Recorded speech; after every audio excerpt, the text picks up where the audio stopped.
الفاتحة. أعوذ بالله من الشيطان الرجيم. بسم الله الرحمن الرحيم. الحمد لله رب العالمين الرحمن الرحيم مالك يوم الدين. إياك نعبد وإياك نستعين. اهدنا الصراط المستقيم صراط الذين أنعمت عليهم غير المغضوب عليهم ولا الضالين آمين. Alhamdulillahirrabbilalamin. Segala puji bagi Allah, Tuhan pencipta, pemilik, pentadbir sekalian alam, ala ni'matil iman wal islam, di atas nikmat iman dan Islam. Wa huma min a'zamin ni'am, dan kedua-duanya yakni nikmat iman dan Islam sebesar-besar nikmat. Wa kafa bihima min ni'mah, dan cukuplah bagi kami dengan kedua-dua nikmat tersebut. Wassalatu wassalamu ala asyrafil anbiya wal mursalin wa ala alihi wa sahbihi ajma'in. Selawat serta salam ke atas junjungan besar kita Nabi Muhammad sallallahu alaihi wasallam, ahli keluarga baginda dan sahabat-sahabat baginda sekaliannya. Rabbi syrah li sadri, ya Tuhanku lapangkanlah dadaku. Wa yassir li amri, dan mudahkanlah segala urusanku. Wahlul 'uqdatam min lisani, dan lancarkanlah tutur kataku. Yafqahu qawli, mudah-mudahan sahabat-sahabat, saudara-saudari muslimin muslimat yang dirahmati Allah Subhanahu wa taala yang mendengar dapat memahaminya insyaallah. Subhanaka la ilma lana, maha suci Engkau ya Allah, tidak ada apa yang kami ketahui illa ma 'allamtana, melainkan dengan apa yang telah Engkau ajarkan kepada kami. Innaka antal alimul hakim, sesungguhnya Engkau lah ya Allah, Engkau lah Tuhan yang maha mengetahui lagi maha bijaksana. Allahumma innaka ta'lam anna hadhihi al-qulub qad ijtama'at ala mahabbatik. Ya Allah, ya Tuhan kami, Engkau lebih mengetahui bahawa kami berkumpul untuk menyatakan rasa mahabbah kepadamu. Wal taqat ala ta'atik, bertemu dalam rangka melakukan ketaatan kepadamu. Wa tawahadat ala da'watik, bersama memikul beban dakwahmu. Wa ta'ahadat ala nusrati syariatik, mengikat janji setia untuk memartabatkan syariatmu. Fawasikillahumma rabitataha wa adim wuddaha, maka dengan itu ya Allah kami pohon kepadamu, eratkanlah kasih sayang di antara kami dan ikatlah kami dengan ikatan ukhuwah Islamiyah. Washrah suduraha bifaidil imani bik, dan lapangkanlah dada kami ya Allah dengan cahaya keimanan. Wa jamilit tawakkuli wa ahyiha bima'rifatik, dan kurniakanlah kepada kami keindahan tawakal kepadamu, dan hiduplah kami dalam keadaan ma'rifah kepadamu dengan ma'rifah yang betul. Wa amidha syahadat fi sabilik, dan sekiranya Engkau takdirkan kami mati ya Allah, kami mohon kepadamu, matikanlah kami sebagai syuhada di jalanmu. Matikanlah kami sebagai mati yang indah, mati husnul khatimah. Amin. Amma ba'd. Alhamdulillah, sama-sama kita merafakkan kesyukuran kehadirat Allah Subhanahu wa taala, kerana dengan limpah dan keizinan daripada Allah Subhanahu wa taala kita dipertemukan. Dengan rahmat Allah Subhanahu wa taala kita dapat bersama-sama menunaikan solat fardu maghrib secara berjemaah, dan di antara waktu maghrib dan isyak ini merupakan prime time, salah satu waktu dalam kitaran seharian yang disyorkan oleh ulama-ulama kita supaya kita jaga betul-betul waktu itu. Antaranya adalah waktu maghrib dan waktu isyak. Mudah-mudahan ianya memberi manfaat kepada kita semua, sehinggalah Allah menerima kita sebagai hamba di sisinya. Allahumma salli ala sayyidina Muhammad wa ala ali sayyidina Muhammad. Ayuhal ikhwan wal akhwat, muslimin muslimat yang dirahmati Allah Subhanahu wa taala, begitu juga sahabat-sahabat yang sedang mengikuti live melalui FB Masjid Al-Munawwarah. Tolong ana lakukan multi level marketing MLM, tolong kongsikan kepada grup lain. Mudah-mudahan mereka yang jauh lebih faham daripada kita, dan mungkin orang yang terakhir dengar lebih tepat amalannya. Jadi sama-samalah kita membantu dalam kebaikan. Allahumma salli ala sayyidina Muhammad wa ala ali sayyidina Muhammad. Ayuhal ikhwan wal akhwat muslimin muslimat yang dirahmati Allah Subhanahu wa taala, apa khabar semua? Nampak macam sedih. Nampak sedih je. Ustaz Rahim tak dapat datang hari ni, ada ganti. Sepatutnya kuliah Ustaz Rahim. Tapi macam mana pun jangan sedih lah. Sebab kitab kita ni la tahzan. Jangan sedih. Kitab kita la tahzan. Allahumma salli ala sayyidina Muhammad wa ala ali sayyidina Muhammad. Ayuhal ikhwan wal akhwat muslimin muslimat yang dirahmati Allah Subhanahu wa taala. Malam ini kita tengok beberapa pesanan yang ditinggalkan oleh, yang disediakan oleh Dr. Aid Al-Qarni, Dr. Abdullah Aid Al-Qarni, untuk sama-sama membimbing kita supaya kita tidak bersedih dalam kehidupan, supaya sentiasa kita meraih kebahagiaan. Kata Dr. Aid, lakukan 10 tip meraih kebahagiaan. Yang pertama ialah duduk sambil beristighfar pada waktu malam, pada waktu sahur, seperti mana firman Allah Subhanahu wa taala dalam surah Ali Imran ayat 17. A'udzubillahi minasyaitonir rajim. As-sabirina was-sadiqina wal-qanitina wal-munfiqina wal-mustaghfirina bil ashar. Juga orang-orang yang sabar, orang yang benar, orang yang taat, orang yang menginfakkan hartanya, dan orang yang memohon ampunan pada waktu sebelum fajar. Allahumma salli ala sayyidina Muhammad wa ala ali sayyidina Muhammad. Ayuhal ikhwan wal akhwat muslimin muslimat yang dirahmati Allah Subhanahu wa taala, salah satu yang menjadi hijab dalam hati kita yang menyebabkan kita rasa sedih, resah, gelisah dan tidak bahagia adalah dosa-dosa kita. Dan sememangnya kita melakukan dosa daripada bangun tidur sampai nak tidur balik, macam-macam dosa kita buat. Dosa dengan lidah, dosa dengan mata, dosa dengan perkataan, dosa dengan tangan, dosa dengan kaki, dan macam-macam dosa. Jadi kita sebagai anak Adam, sebagai manusia, memang kullu bani Adam khata' wa khairu khata'in at-tawwab. Setiap anak Adam itu berdosa, maka sebaik-baik orang yang berdosa ialah orang yang bertaubat kepada Allah Subhanahu wa taala. Dan sebaik-baik waktu untuk bertaubat, untuk bersendirian bersama-sama dengan Allah Subhanahu wa taala ialah di waktu sahur, waktu pagi. Nak pula orang yang dah bayar-bayar anak dan ke atas kan, kita tidur dah tak banyak dah, pukul 4, pukul 4 lebih sikit dah boleh bangun dah, ataupun paling kurang pukul 5 kita dah terjaga kan. Subuh masuk dekat pukul 6 ya, pukul 6 ya. Jadi kita boleh ada masa 1 jam untuk beristighfar, bangun. Astaghfirullah Rabbal baraya, astaghfirullah minal khataya. Kemudian renung-renungkanlah, fikir-fikirkan tentang dosa-dosa kita, bertaubat pada Allah Subhanahu wa taala. Allahumma salli ala sayyidina Muhammad wa ala ali sayyidina Muhammad. Ayuhal ikhwan wal akhwat muslimin muslimat yang dirahmati Allah Subhanahu wa taala, yang menyebabkan hidup kita menjadi sempit, hati kita terasa sempit kerana manusia lari daripada peringatan Allah Subhanahu wa taala. A'udzubillahi minasyaitonir rajim. Faman a'rada an dzikri fa innalahu ma'isyatan dhanka. Barang siapa yang lari daripada peringatan Allah Subhanahu wa taala, maka diberi Allah Subhanahu wa taala kehidupan yang sempit. Wa nahsyuruhu yaumal qiyamati a'ma. Dan nanti dihalau di hari kiamat di padang mahsyar dalam keadaan buta, wa iyyazubillahi min dzalik. Allahumma shalli ala sayyidina Muhammad wa ala ali sayyidina Muhammad. Ayuhal ikhwan wal akhwat muslimin muslimat yang dirahmati Allah Subhanahu wa taala, kalau kita benar-benar beriman pada Allah Subhanahu wa taala, benar-benar kita faham tentang kehidupan beriman kepada Allah Subhanahu wa taala, buat apa pun elok, buat apa yang kita hadapi pun insya-Allah biiznillah natijahnya kebaikan. Kita iktikad kita ahli sunnah wal jamaah, baik buruk datangnya daripada Allah Subhanahu wa taala. Betul kan?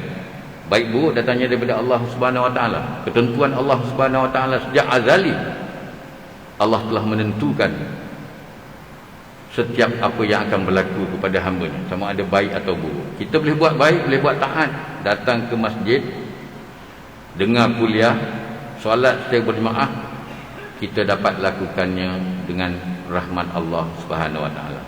Dan ada di kalangan manusia yang terjebak dalam maksiat, mereka terjebak dalam maksiat di dalam batas keizinan Allah Subhanahu wa taala.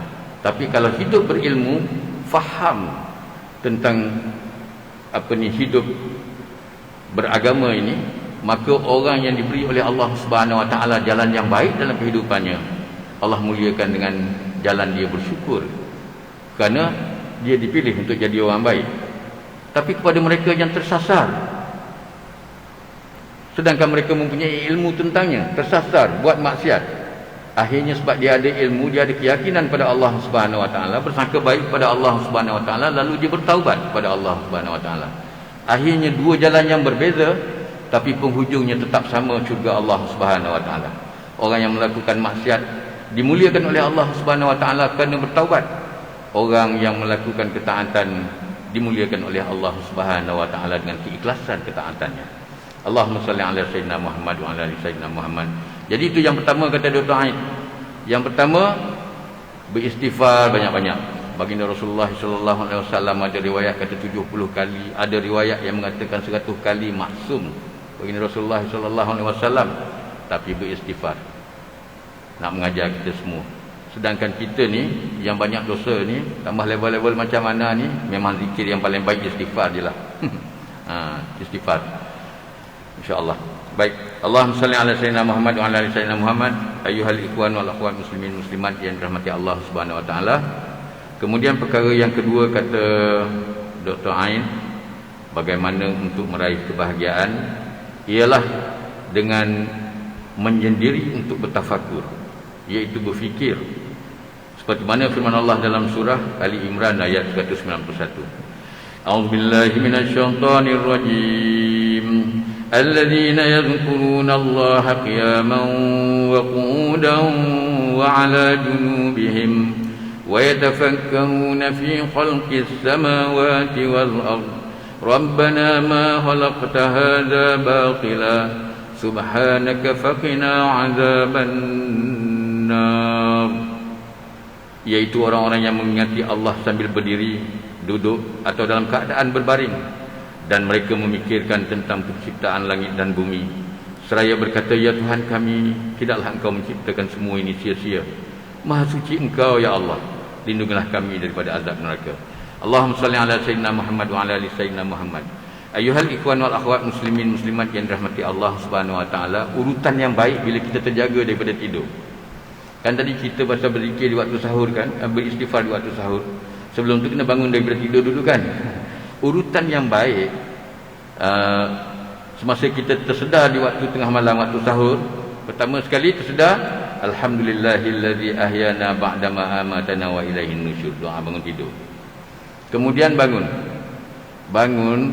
kata ustaz-ustaz masa nak duduk mengaji dulu berpesan, pergi dekat tingkap, buka jendela, tengok langit, sebut Rabbana ma khalaqta hadza batila subhanaka faqina 'adzabannar. Yang ayat yang kita baca tadi tu, Maha suci Engkau ya Allah, tak ada satu pun yang Engkau jadikan ni sia-sia.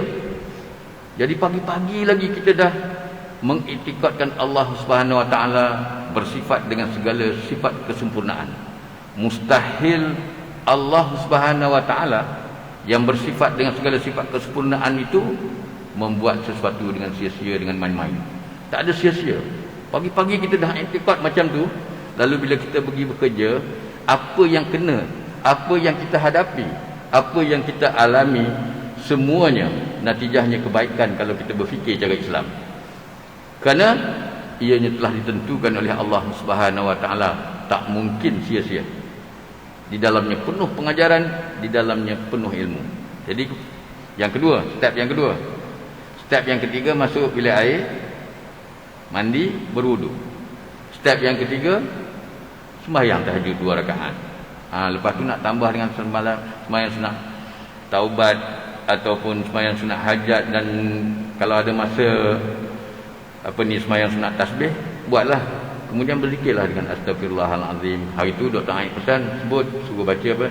Ya Zal Jalali wal Ikram, Ya Zal Jalali wal Ikram, Ya Zal Jalali wal Ikram, amitna ala dinil Islam. Islam. Itu di antara perkara-perkara yang kita boleh buat. Kemudian Allahumma salli ala sayyidina Muhammad wa ala ali sayyidina Muhammad. Apa yang kita nak fikir ni? Apa yang kita nak tafakur, duduk diam-diam bersendiri ni? Jadi ulama-ulama pesan, di antaranya Imamul Haddad, Imam Abdullah Al-Haddad pesan kita bertafakur, berfikir dengan 3 perkara. Yang pertama, kita bertafakur dengan penciptaan langit dan bumi. Tengok langit, tengok bumi. Ya Allah, agungnya ciptaan, indahnya ciptaan. Ya Allah, sempurnanya ciptaan. Ya Allah, tersusunnya pentadbiran. Lalu bila kita tengok macam tu, berfikir macam tu, lalu kita mengaku kebesaran Allah Subhanahu Wa Taala, mengaku sifat kesempurnaan Allah Subhanahu Wa Taala, dan kita akan tunduk dan surrender. Surrender dengan Allah Subhanahu Wa Taala. Surrender itulah Islam.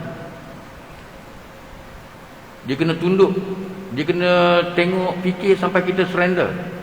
Di antaranya kaedah untuk surrender yang dibuat oleh Syekh Majid Zindani. Syekh Majid Zindani tengok, dia kata tengok apa yang kita makan. Tengok pokok-pokok tumbuhan, dia kata pokok-pokok tumbuhan ambil karbon dioksida. Manusia yang buat karbon dioksida itu buang. Karbon dioksida itu merupakan pencemaran, boleh mengurangkan lapisan ozon. Tapi apa yang serap? Siapa yang serap? Pokok-pokok yang serap.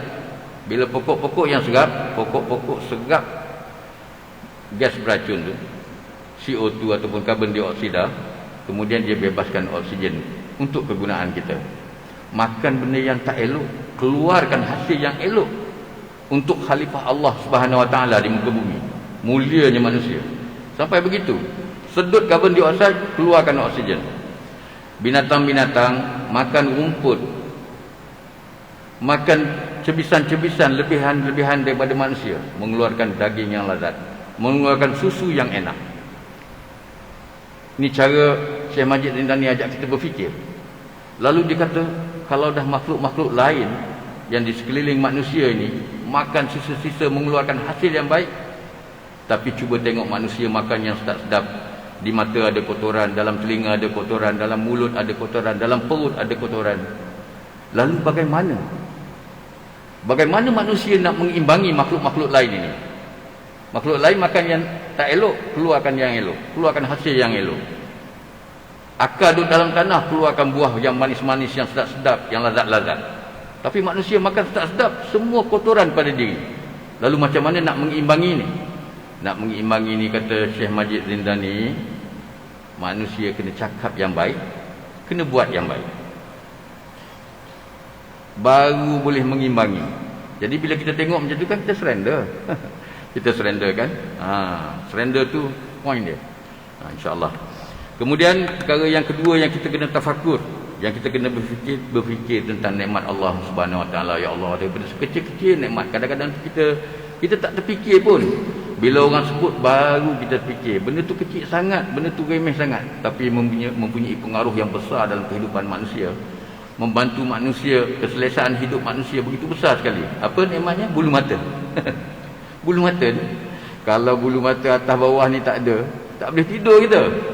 Sebab pelupuk mata tu akan menyentuh mata dalam kita kan. Pedih, berair, tak boleh tidur. Hanya bulu mata je. Belum cerita pasal nikmat Islam, belum cerita pasal nikmat kesihatan, belum cerita pasal nikmat ilmu, belum cerita pasal nikmat amal, belum cerita tentang nikmat masa lapang. Ini di antara dasar-dasar nikmat Allah Subhanahu Wa Taala yang tidak terhitung itu. Dasarnya 5 tu. Itu besar. Tapi yang kecil-kecil ni macam Ana sebut tadi, ialah bulu mata je tengok. Ya Allah, kita fikir macam tu kan. Bila kita fikir macam tu, memang kita sentiasa hidup dalam rahmat Allah Subhanahu Wa Taala, dalam nikmat Allah Subhanahu Wa Taala, tapi dicurahkan terus menerus tanpa henti, dicurahkan tanpa minta. Kita tak rasa pun duduk dalam nikmat Allah. Sebab itu salah satu Ana selalu sebut di mana-mana, salah ciri ketuhanan tu, daripada yang kita belajar sifat 20 tu, ada 2 ciri ketuhanan kan. Satu, al-ghina, kaya. kaya di atas segala-galanya. Al-ghinal mutlak, kaya mutlak. Nombor dua, al-iftikar, makhluk berhajat. Semua makhluk berhajat kepada Allah Subhanahu Wa Taala. Allah dah kaya, dia tak hajatkan apa-apa. Dia tak berhajat pun pada sembahyang puasa kita, tak berhajat. Kan? Tapi semua makhluk berhajat kepada Allah Subhanahu Wa Taala. Jadi persoalannya sekarang, kita pegang dada kita ni betul-betul ke berhajat pada Allah sekarang ni? Cuba tanya. Tanya diri betul-betul, duduk seorang-seorang bertafakur, fikir, betul ke aku ni berhajat pada Allah Subhanahu Wa Taala? Macam kita berhajat anak kita nak masuk sekolah asrama, kita pergi jumpa penghulu, kita pergi jumpa ketua kampung, kita pergi jumpa guru besar, kita pergi jumpa orang yang boleh membantu recommend untuk anak kita masuk ke sekolah asrama penuh. Pada ketika itu kita tahu kan apa yang ada dalam hati kita, macam mana kita berhajat.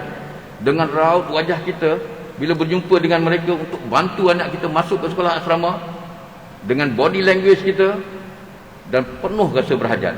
Apakah kita merasa berhajat begitu kepada Allah Subhanahu Wa Taala sedang sekarang ini? Kan? Jadi bila kita fikir itu, ya Allah, lalai aku ni. Jauhnya baru tersentak, baru tersedar kerana nikmat Allah Subhanahu Wa Taala dicurahkan terus menerus tanpa henti, sehingga kita tak berasa duduk dalam nikmat Allah Subhanahu Wa Taala, sehingga kita langsung tak berasa berhajat pada Allah Subhanahu Wa Taala. Tapi katakanlah nikmat-nikmat itu hanya diperolehi dengan cara minta. Itu anak kata tu, kalau minta, Abilah kenapa ni nampak letih sangat, semalam lupa nak minta nasi, minta air je. Ataupun duduk diam je, kenapa ni diam tak bercakap, tengkelan. Semalam minta makanan, tak minta air. Yang meleleh air liur dengan meleleh hidung tu, semalam lupa nak minta dapat isap gudang garam hari ni, tak dapat. Meleleh air liur, meleleh hidung. Ustaz bagi contoh pun, Allah hai, bagilah contoh yang elok-elok sikit. Allahumma salli ala sayyidina Muhammad wa ala ali sayyidina Muhammad. Ayuhal ikhwan wal akhwat muslimin muslimat yang dirahmati Allah Subhanahu Wa Taala. Dan yang ketiganya yang kita kena fikir, yang kita ulama-ulama semua kita bertafakur, ialah bertafakur tentang kehidupan dunia dan akhirat. Dunia ni apa tarafnya? Dunia ni berapa lama kita boleh hidup? Dan akhirat yang kekal abadi. Sekarang ni kita tengoklah dari segi peratusannya, apa yang kita buat daripada masa, daripada umur yang diperuntukkan oleh Allah Subhanahu Wa Taala ni, apakah kita cari untuk kehidupan yang sementara, ataupun memang kita lebihkan untuk kehidupan yang kekal abadi. Pegang-pegang anak pun dah feel. Kan? Baik. Allahumma salli ala sayyidina Muhammad wa ala ali sayyidina Muhammad. Ayuhal ikhwan wal akhwat muslimin muslimat yang dirahmati Allah Subhanahu Wa Taala. Kemudian perkara yang ketiga yang boleh meraih kebahagiaan, kata Dr. Aid, menjalin hubungan dengan orang-orang yang soleh. Seperti mana firman Allah dalam surah Al-Kahfi ayat 28, A'udzubillahi minasyaitonir rajim. Wasbir nafsaka ma'al ladzina yad'una rabbahum bil ghadati wal 'ashyi yuriduna wajhah ولا تعد عيناك عنهم تريد زينة الحياة الدنيا ولا تطع من أغفلنا قلبه عن ذكرنا واتبع هواه وكان أمره فرطا. Dan bersabarlah engkau wahai Muhammad bersama orang yang menyeru Tuhannya pada pagi dan senja hari dengan mengharap keredaannya. Dan janganlah kedua matamu berpaling dari mereka kerana mengharapkan perhiasan kehidupan dunia. Dan janganlah engkau mengikuti orang yang hatinya telah kami lalaikan dari mengingati kami, serta menuruti keinginannya dan keadaannya sudah melewati batas. Allahumma salli ala sayyidina Muhammad wa ala ali sayyidina Muhammad. Ayuhal ikhwan wal akhwat muslimin muslimat yang dirahmati Allah Subhanahu Wa Taala. Yang tiga ialah buat baik, cari kawan, berhubung selalu dengan orang-orang yang saleh. Kerana orang-orang yang saleh ni di dunia menjadi pendorong kepada kita untuk buat kebaikan, menjadi pendorong kepada kita untuk melakukan ketaatan kepada Allah Subhanahu Wa Taala di akhirat, memberi syafaat. Sahabat-sahabat yang soleh, boleh memberi syafaat. Katakan dia ahli syurga, dia boleh mencari, dia tanya Allah Subhanahu Wa Taala, ya Allah, dulu aku nampak kawan-kawan aku semasa atas dunia bersama-sama dengan aku di Masjid Munawarah, sama-sama kuliah dengan aku, sama-sama daurah dengan aku. Hari ini aku tak nampak dia, mana ya Allah? Allah kata cuba pergi tengok dalam neraka, kalau ada, bawa dia keluar. Ini syafaat, salah satu syafaat ataupun pertolongan. Di antaranya adalah orang soleh. Syafaat kubra memang datang daripada baginda Rasulullah sallallahu alaihi wasallam. Tapi orang soleh, kawan-kawan yang baik, boleh memberi syafaat di akhirat. Di dunia bawa jadi ways untuk kita, jadi navigator untuk kita ke arah kebaikan, bimbing kita ke arah kebaikan. Kerana Imamul Haddad kata, orang yang nak berjalan menuju kepada Allah Subhanahu Wa Taala, langkah pertama yang dia kena buat ialah mencari dorongan. Mencari dorongan. Ada orang mendapat dorongan dengan bencana. Dengan bencana yang ditimpakan oleh Allah Subhanahu Wa Taala, bala yang ditimpakan oleh Allah Subhanahu Wa Taala, dia insaf, lalu dia bertaubat kepada Allah Subhanahu Wa Taala, kembali ke jalan yang diridai Allah Subhanahu Wa Taala. Ada orang yang jauh, bukan Islam, Cat Steven, lemas dalam air, diselamatkan oleh ikan, masuk Islam. Ada orang tengok jiran, dia tak pergi masjid, tapi sebab jiran pergi masjid, petang-petang pergi masjid, balik masjid, tengok, lama-lama hati dia terdorong. Nak pula jiran tu tenang je kan, tak bergaduh suami isteri, elok je kan, bersih rumah dia, dia tertarik. Lalu itu pendorong. Dan juga berkawan dengan orang-orang yang baik. Kawan-orang yang baik, dia tak ada cerita apa, jom balik, dah pukul 5.30 dah ni, cukuplah kita kerja hari ni, jom balik, malam ni ada kuliah, jom balik, malam ni kita ada usrah. Kan dia ajak begitu. Kata Imamul Haddad, apabila jumpa pendorong yang macam ni, jangan dibiarkan. Sebab pendorong macam ni dia datang sekejap je, tangkap dia, pegang dia, terus ambil dan lakukan perubahan. Kerana dia merupakan inayah daripada Allah Subhanahu Wa Taala, merupakan bidayatul hidayah, permulaan hidayah daripada Allah Subhanahu Wa Taala. Maka carilah pendorong ini. Kemudian lepas kita dah duduk dekat sini pun kan, kita dah biasa dengan kuliah, kita dah biasa dengan ni, tapi kita nak naikkan tahap lagi, kena cari lagi pendorongnya, kena cari lagi. Dan dapat pendorong tersebut, jangan ditangguh-tangguhkan perkara yang baik, terus buat. InsyaAllah biiznillah, lama kelamaan kita akan sampai ke kemuncak pendakian, InsyaAllah. Allahumma salli ala sayyidina Muhammad wa ala ali sayyidina Muhammad. Ayuhal ikhwan wal akhwat muslimin muslimat yang dirahmati Allah Subhanahu Wa Taala. Kemudian perkara yang keempat yang boleh mendatangkan kebahagiaan kepada kita insya-Allah biiznillah, ialah dengan perbanyakkan berzikir seperti mana firman Allah dalam surah Al-Ahzab ayat 41. A'udzubillahi minasyaitonir rajim. Ya ayyuhalladzina amanu dzkurullaha dzkurullaha dzikran katsira. Wahai orang-orang yang beriman, ingatlah kepada Allah dengan mengingati namanya sebanyak-banyaknya. Allahumma salli ala sayyidina Muhammad wa ala ali sayyidina Muhammad. Ayuhal ikhwan wal akhwat muslimin muslimat yang dirahmati Allah Subhanahu Wa Taala. Jadi itu perintah Allah Subhanahu Wa Taala, ingat Allah Subhanahu Wa Taala. Tapi nak ingat ni, dia bukan boleh ingat gitu je. Dia datang daripada kenal. Kita tak kenal seorang, kita tak akan ingat, tak mungkin. Lepas kenal, kita cinta, ada rasa mahabbah. Bila kenal, cinta, dah rasa mahabbah dalam hati tentang seseorang, tentang sesuatu, maka pasti dia akan sebut-sebut. Dia akan sebut-sebut. Kita cinta pada seorang, kita suka pada seorang, tak kiralah lelaki dengan perempuan, kita suka kepada kereta, kita suka kepada motosikal dan sebagainya, kita akan sebut. Sebab apa? Mulanya daripada kenal. Mula-mula tengok iklan, lepas tu pergi ke booth Yamaha, tengok promosi, kena orang yang kempen pandai pula, terpengaruh. Maka daripada situ tersemainya bibit-bibit cinta ataupun suka. Bila suka dia sebut. Sebut selalu. Bila sebut selalu, itulah yang dalam solat surah Taha yang 14 tu, wa aqimis solata li dzikri, dan dirikanlah solat untuk mengingati aku. Maksudnya perjalanan untuk khusyuk dalam solat tu bermula daripada ma'rifatullah. Baru dia selalu sebut, duduk dalam solat dia keluar. Kita ni solat terus terang cakap bukan sampai peringkat khusyuk lagi. Yang kita tu Allahu Akbar, dalam hati Allah Maha Besar, Bismillahirrahmanirrahim, dengan nama Allah yang Maha Pemurah lagi Maha Mengasihani. Itu bukan khusyuk, itu nak elak daripada lalai. Kalau tak ingat perkataan makna ayat-ayat Quran tu, kita entah apa-apa kita ingat.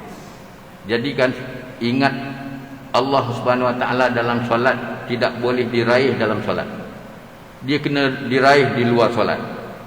Buktinya bila kita angkat takbir, apa yang kita ingat? Apa yang keluar masa kita angkat takbir, duduk di saf semayang?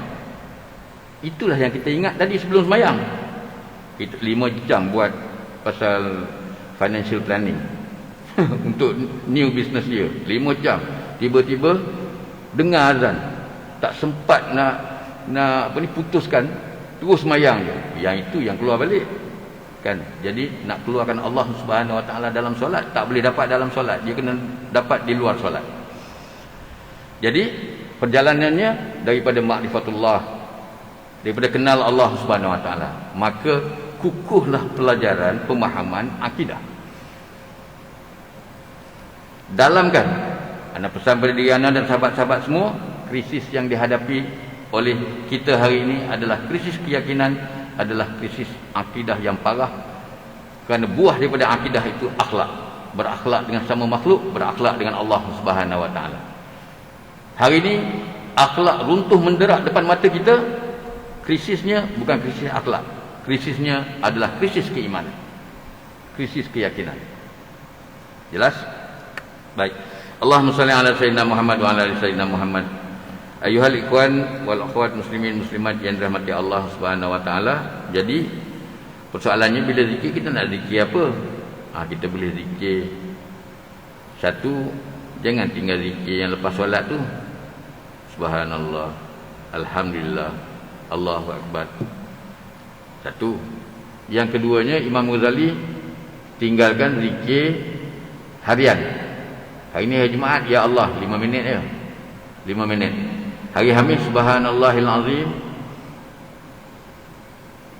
Betul lah? Subhanallahil Azim wa bihamdi. Hari Khamis 17 minit 1000 kali. Tak percaya, timing 1000 kali 17 minit ya. Esok la ilaha illallah. Hari Ahad ya hayyu ya qayyum. Ataupun kalau dah jumpa dengan mursyid, dah bai'ah dengan dia, ada zikir, tak apalah, tafadhol, silakan. Kan? Kalau tidak, kita ambillah zikir-zikir yang telah masyhur, macam maksurat dan sebagainya. Allahumma salli ala sayyidina Muhammad wa ala ali sayyidina Muhammad. Ayuhal ikhwan wal akhwat muslimin muslimat yang dirahmati Allah Subhanahu Wa Taala. Dan yang kelima, perkara yang boleh mendatangkan kebahagiaan kepada kita, kata Dr. Aid, ialah melakukan solat sunat 2 rakaat dengan khusyuk.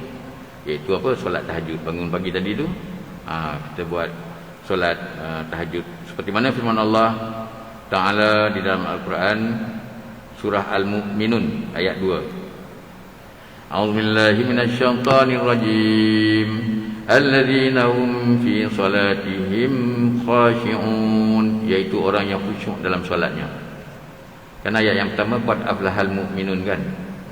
Ayat yang kedua alladzina hum fi salatihim khashi'un, iaitu orang-orang yang khusyuk dalam solatnya. Tadi perbahasan tentang khusyuk dalam solat dah kita bincang. Maka usahakanlah supaya kita mendapat kekhusyukan dalam solat, kerana khusyuk ini merupakan satu perkara yang asyik, yang keluar dengan spontan, yang tidak payah fikir-fikirkan. Yang kita ingat-ingatkan tu, itu masih lagi conscious mind. Khusyuk ni subconscious, orang putih panggil. Subconscious. Dia keluar begitu je. Yang kita jadi subconscious ni, bawa kereta, Ana selalu kena nak pergi jogging dekat Tasik Shah Alam. Tapi dah 20 tahun lebih hilir mudik dari sini ke Seksyen 16 tempat anak bekerja, sembang dengan isteri nak pergi ke Tasik Shah Alam. Sembang. Tiba-tiba orang rumah kata, "Yang, kenapa berhenti dekat kami?" Nampak tak? Mata buat kerja dia, tangan buat kerja dia, kaki buat kerja dia, tapi hati mengikut kebiasaan. Jadi benda yang dalam hati, yang bersarang lama dalam hati tu, dia akan keluar secara spontan dalam 3 keadaan. Yang pertama, bila kita terkejut. Nak tahu apa yang ada dalam hati kita, cuba usik dia. Kalau orang kampung, cucuk pinggang. Apa yang keluar? Kalau Allah, Astaghfirullahalazim, Ya Allah, Ya Rahman. Okey. Tapi kalau keluar benda yang pelik-pelik, itulah yang ada dalam hati dia dalam kehidupan harian. Yang kita pula senang je, kita bawa kereta, orang lintas depan kita dengan motor, lintas, tengok apa keluar, Astaghfirullahalazim, ataupun nak mati betul budak ni, kan? Tengok apa yang keluar. Tu satu, bila terkejut. Yang kedua, bila teruja. Tengok anak-anak kecil pandai baca Quran, sedap pula kan? Dan kita kata subhanallah, Masya Allah, kagum kan tengok alam. Tengok muka bumi yang cantik. Pergi New Zealand tak pernah pergi, pergi tengok cantik muka bumi New Zealand. Subhanallah. Itulah yang ada dalam hati dia. Kalau wow, lebih baik meniaga orang. Wow, itulah yang ada dalam hati dia. Jadi dia akan keluar bila kita terkejut, bila kita teruja. Yang ketiga ni penting, yang dalam hati kita itu akan keluar dalam keadaan kita tak sedar, dalam keadaan kita mamai ni. Bila saat mamai yang kita akan hadapi, sakaratul maut. Itu mabuk maut, sakaratul maut. Yang akan keluar yang dalam subconscious. Ada orang kan, orang cerita kat anak, dia biasa pergi memburu kan, ikut denai apa semua kan, masuk dalam hutan kadang-kadang sampai 2 malam 3 malam tu nak tunggu binatang masuk. Tak kira lah kijang ke apa ke, rusa ke, duduk dalam kemah, buat lubang kecil untuk hulu muncul nambang. Jadi itulah yang dia buat sepanjang hidup dia. Diam-diam dia dah masuk, diam-diam dia dah masuk. Akhir hayat, diam-diam dia dah masuk, berakar umbi dalam hati. Wa iyazbillah min zalik. Jadi kalau la ilaha illallah dalam kehidupan kita hari-hari berakar umbi dalam hati kita, insya-Allah biiznillah keluar la ilaha illallah. Masya-Allah, tabarakallah. Allahumma salli ala sayyidina Muhammad wa ala ali sayyidina Muhammad. Ayyuhal ikhwan wal akhwat muslimin muslimat yang dirahmati Allah Subhanahu wa taala. Kemudian bacalah Al-Quran dan renunganlah isinya. Perkara yang ke-6 kata Dr. Aid. Ada berapa minit lagi nak masuk Isya, Cik Samahan? Lambat lagi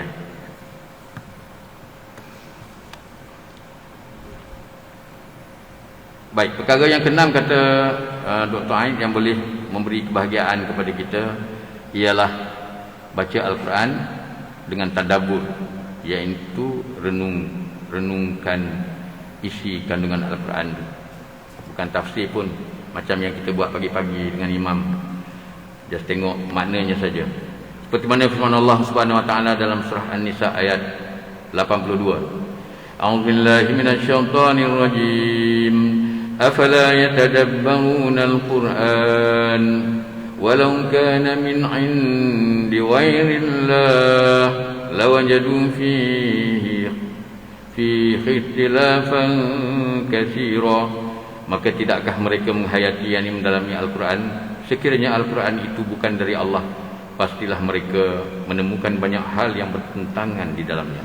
Allahumma salli ala sayyidina Muhammad wa ala ali sayyidina Muhammad. Kalau sahabat-sahabat rajin, kan kita sekarang ada Al-Quran perkata kan.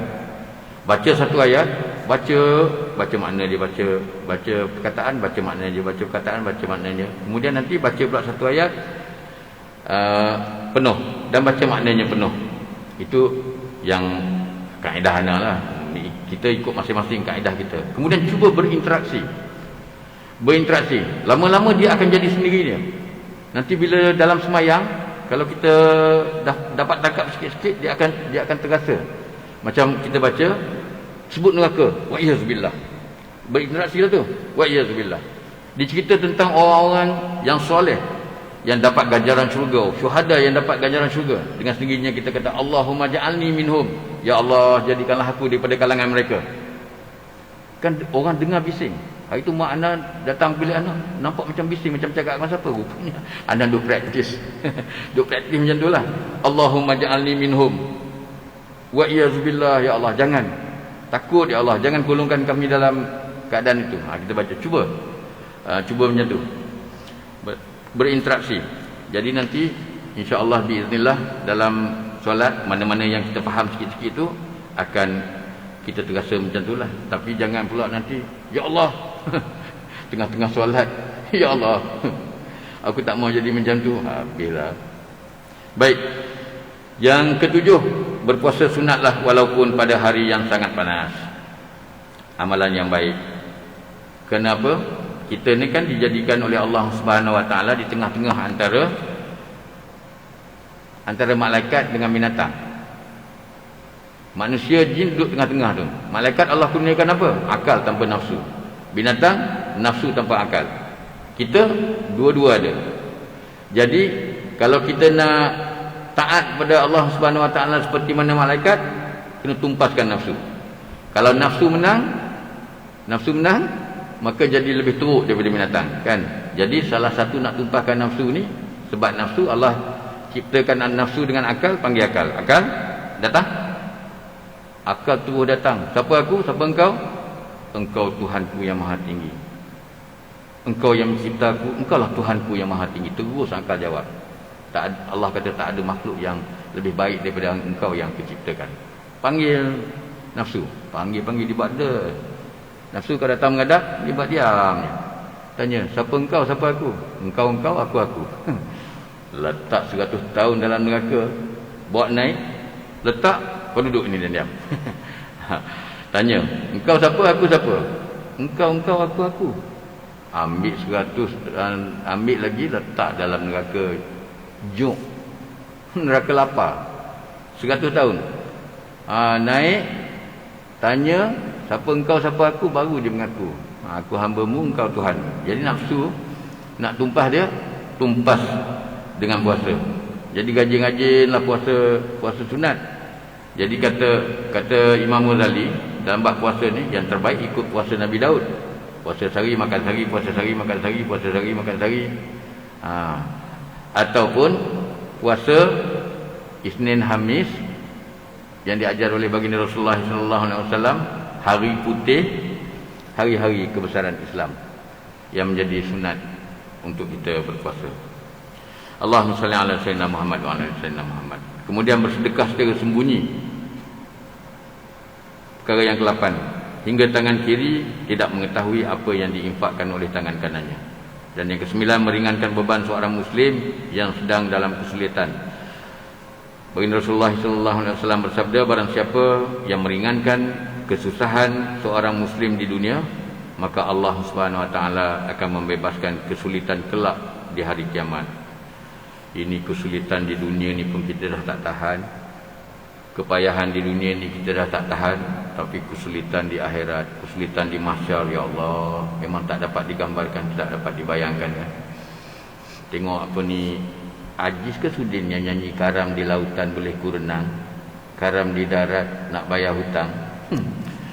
Tapi kalau karam di mahsyar, wa'iyazbillahi min zalik, memang susah. Jadi kalau kita membantu atau meringankan beban sesama muslim di atas dunia ini, insya-Allah Allah akan meringankan, memudahkan urusan kita, kehidupan kita di hari akhirat. Dan pada ketika itu memang kita amat memerlukan pertolongan daripada Allah Subhanahu Wa Taala. Dan yang ke-10 terakhir untuk malam ni, usahakan menjalani hidup di dunia dengan zuhud. Firman Allah Subhanahu Wa Taala dalam surah Al-A'la ayat 17, A'udzu billahi minasy syaithanir rajim.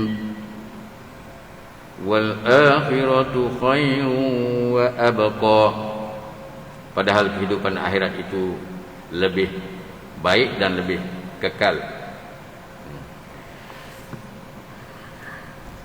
Salah satu yang menjadikan anak Nabi Nuh sengsara adalah kerana dia berkata, aku akan mencari perlindungan ke sebuah gunung yang boleh menyelamatkan dari air bah. Jadi pergantungan anak Nabi Nuh karam dalam banjir kerana pergantungannya kepada makhluk yang sama-sama lemah seperti mana kita. Tapi kalau bergantung kepada Allah Subhanahu Wa Taala, insya-Allah biiznillah Allah lah yang akan menyelamat kita. Kalau selagi mana kita bergantung kepada makhluk, maka Allah melepas diri daripada kita. Mintalah kat makhluk tu, minta pertolongan, minta syafaat daripada makhluk tu. Tapi kalau bergantung pada Allah Subhanahu Wa Taala, Allah lah yang akan bantu kita.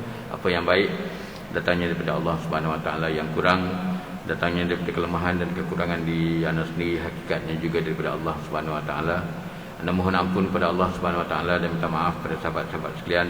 Anda sudahi dengan wabillahi taufiq wal hidayah. Assalamualaikum warahmatullahi wabarakatuh. Subhanakallahumma wa bihamdika asyhadu an la ilaha illa anta astaghfiruka wa atubu ilaik. Bismillahirrahmanirrahim. Wal 'asri innal insana lafi khusr illa alladhina amanu wa 'amilus solihat wa tawassaw bil haqqi wa tawassaw bis sabr.